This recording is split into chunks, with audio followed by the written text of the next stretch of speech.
અમદાવાદ શહેરના આસ્ટોડિયા વિસ્તારમાં આવેલા સલમાન એવન્યુ બિલ્ડિંગની એનઓસી 2018માં કોર્પોરેશન દ્વારા રદ કરવામાં આવી હતી. કોર્પોરેશન દ્વારા બાંધકામ સીલ કરવામાં આવ્યું, જે અંગેનો કેસ હાઈકોર્ટમાં ચાલી રહ્યો છે. ત્યારે આ ઇમારતની વિડીયોગ્રાફી કરી હાઈકોર્ટમાં રજૂ કરવામાં આવશે. મહાનગરપાલિકા દ્વારા ઇમારતના એકમો સીલ કરવા છતાં તોડી નાખવામાં આવે છે, ત્યારે તેની વિડીયોગ્રાફી કોર્ટમાં રજૂ કરવામાં આવશે. આ સાથે જ ગેરકાયદેસર બાંધકામ છે કે નહીં તેને તોડી નાખવા પણ સૂચનો આપવામાં આવ્યા છે. ત્યારે મામલે શું કહી રહ્યા છે લીગલ કમિટીના ચેરમેન પ્રકાશ ગુર્જર, તે સાંભળી લો. સલમાન એવન્યુ નો જે કેસ છે એ હાઈકોર્ટમાં અત્યારે હાલ ચાલી રહ્યો છે, જેની અંદર 2018ની અંદર રજા ચિઠ્ઠી હતી જે રદ કરવામાં આવી હતી. રજા ચિઠ્ઠી રદ કરવાના કારણે જે પિટિશનર છે એમણે મ્યુનિસિપલ કોર્પોરેશનની વિરુદ્ધમાં હાઈકોર્ટમાં દાવો કર્યો હતો, જેની અંદર રજા ચિઠ્ઠી રદ કરવાની બાબતને તેમજ જે બાંધકામ છે એને દૂર કરવાની બાબતને લઈને દાદ માંગવામાં આવી હતી. ત્યારબાદ મ્યુનિસિપલ કોર્પોરેશને લગભગ 3 વખત અલગ અલગ સમયાંતરે એને સીલ કર્યું છે બિલ્ડિંગને, અને હમણાં છેલ્લે પણ અગાઉ 1 માસ પહેલા એને સીલ કરવામાં આવ્યું હતું. અને આજરોજ લીગલ કમિટી દરમિયાન અમે સૂચના આપી છે કે જે બિલ્ડિંગ છે, જે ગેરકાયદેસર બાંધકામ છે, એની જે સ્થળ તપાસ કરવામાં આવે અને સ્થળ તપાસનો સંપૂર્ણ રિપોર્ટ છે આગામી મુદતની અંદર હાઈકોર્ટ સમક્ષ રજૂ કરવામાં આવે. તેમજ 15 મીટરથી ઉપરનું જે ગેરકાયદેસર બાંધકામ છે એ બાંધકામ બાબતમાં યોગ્ય કાયદા અનુસાર કાર્યવાહી કરવામાં આવે.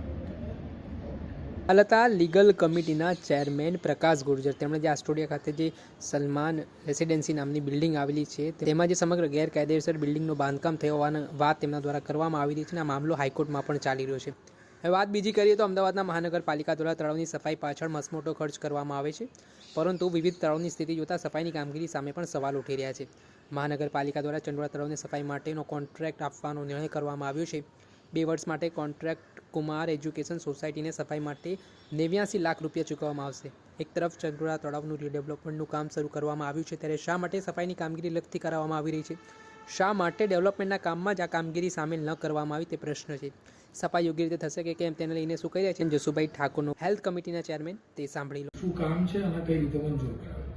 આજે કમિટી સમક્ષ ચંડોળા તળાવની સફાઈનું કામ આવેલું હતું. એ દરમિયાન દર 6 મહિના સુધી કામની સમીક્ષા કરવામાં આવશે. કામગીરી થયા પછી કમિશનર સાહેબના ત્યાં સમીક્ષામાં મંજૂરી જશે, એ પછી કામગીરી મંજૂર કરવામાં આવશે. કામ શું હતું? કામ તળાવ સફાઈ બાબતનું હતું, જેની અંદર વેલ્સ હોય, એ બધું હોય, જે રેગ્યુલર આપણા વર્ષોથી કામગીરી થઈ રહી છે એ માટે. કેટલાના ખર્ચે ક્યાં સુધી કર્યો છે? લગભગ અંદાજિત ખર્ચ એનું 2 વર્ષનું 89 લાખ રૂપિયા થાય છે. પણ આપણે અત્યારે 6 મહિના સુધીની છે એની મંજૂરી આપેલી છે, અને દર 6 મહિના સુધી કમિશનર સાહેબે રજૂ કર્યું, જે પ્રમાણે 6 મહિના સમીક્ષા કર્યા બાદ આગળનું કામ ફરી મંજૂર કરવામાં આવશે. હાલ જે અલગ અલગ પ્રકારના સવાલો ઉઠી રહ્યા છે, આને લઈને જે રીતે હેલ્થ કમિટીના ચેરમેન જસુભાઈ ઠાકોરનું પણ નિવેદન સામે આવ્યું છે, અને આ નિવેદન સામે આવ્યા બાદ સફાઈ યોગ્ય રીતે થશે કે કેમ તેમે પણ સવાલ ઉઠી રહ્યા છે. અને એક તરફ ચંડોળા રીડેવલપમેન્ટની વાતો ચાલી રહી છે, અને બીજી તરફ આ પ્રકારની ઘટના સામે આવ્યા બાદ અનેક પ્રકારના સવાલો ઉઠી રહ્યા છે. દર્શક મિત્રો, એન કવરેજ ન્યૂઝને આપ લાઇક કરો, સબસ્ક્રાઇબ કરો અને શેર કરવાનું ભૂલતા નહીં.